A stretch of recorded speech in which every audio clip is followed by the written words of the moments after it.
Hello बच्चों, let's see the question. And the question says that the inheritance pattern of a gene over generations among human is studied by pedigree analysis.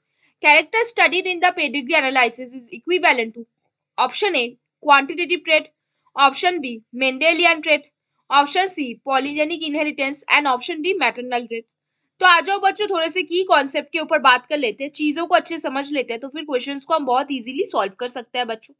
तो देखो पहला point क्या लिखेंगे, pedigree analysis basically है क्या चीज। Pedigree analysis क्या होता है, इज अ स्टडी, वो एक टाइप ऑफ स्टडी है, is a study of pedigree, किस चीज का, पेडिग्री का, फॉर क्या हुआ, for the transmission of particular trait, for the transmission of किस चीज का बच्चों, ऑफ पर्टिकुलर ट्रेट, एक ट्रेट का कैसे ट्रांसमिशन हो रहा है एक जनरेशन टू दूसरे जनरेशन, उस चीज को कौन अच्छे से नोटिस कर पाता है अगर हम पेडिग्री एनालिसिस कर रहे हैं तब, ठीक है।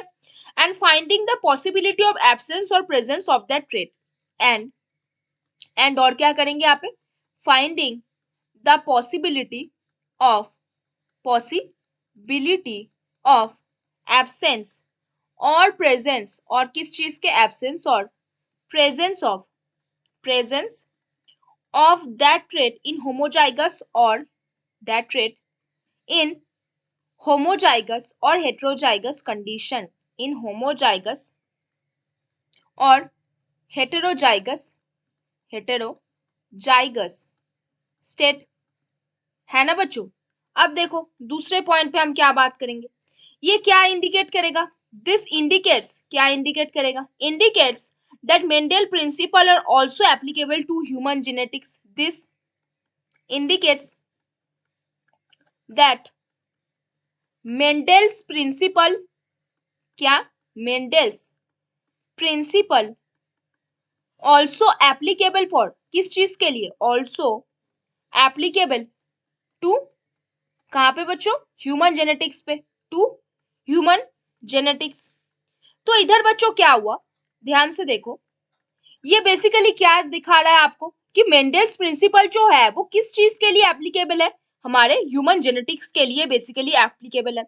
तो यहाँ पे बच्चों और क्या आप बोल सकते हो, आप और बोल सकते हो विद सम मॉडिफिकेशन, यहाँ पे कुछ और मॉडिफिकेशन की जरूरत है, कैसे, विद सम मॉडिफिकेशन लाइक आपका क्या क्या होगा, क्या क्या होगा, जैसे आपके क्वांटिटेटिव एनालिसिस आ जाएंगे, क्वांटिटेटिव आपके इनहेरिटेंस, क्वांटिटेटिव इनहेरिटेंस वगैरह, और क्या आएगा बच्चों, sex link characters and other linkage, क्या आएगा, सेक्स लिंक कैरेक्टर्स आएगा और अदर लिंकेज वगैरह, ये सब इधर पे आ जाएगा, अदर लिंकेज वगैरह ये सब इधर पे आ जाएगा। तो इसीलिए हम क्या बोलेंगे बच्चों, हम क्या बोलेंगे इस चीज को, हम बोलेंगे कि ये चीज बेसिकली है क्या, इसे हम बोलेंगे मेंडेलियन ट्रेट बोलेंगे, क्या बोलेंगे बच्चों, मेंडेलियन ट्रेट बोलेंगे। तो बच्चों देखो, the inheritance pattern of a gene over generations among humans is studied by pedigree analysis. Pedigree analysis के जरिए से आप कोई पर्टिकुलर ट्रेट को क्या कर पा रहे हो, स्टडी कर पा रहे हो, और उसका क्या पॉसिबिलिटी है कि वो आगे की जनरेशन पे रहे या ना रहे वो भी आप देख पा रहे हो, है ना बच्चों। तो बेसिकली ये जो कैरेक्टर है पेडिग्री एनालिसिस का, ये किस चीज के साथ इक्विवेलेंट है बच्चों, मेंडेलियन ट्रेट के साथ, किस चीज के साथ, मेंडेलियन ट्रेट के साथ। तो आपका जो ऑप्शन ए है वो आपका क्वांटिटेटिव ट्रेट, ये आपका होगा क्या, बिल्कुल नहीं। आपका जो ऑप्शन बी है वो आपका मेंडेलियन ट्रेट है, ये आपका होगा क्या बच्चों, बिल्कुल नहीं।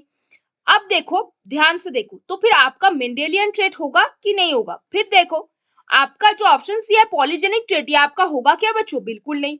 आपका जो ऑप्शन डी है मैटरनल ट्रेट, ये आपका होगा क्या, बिल्कुल नहीं।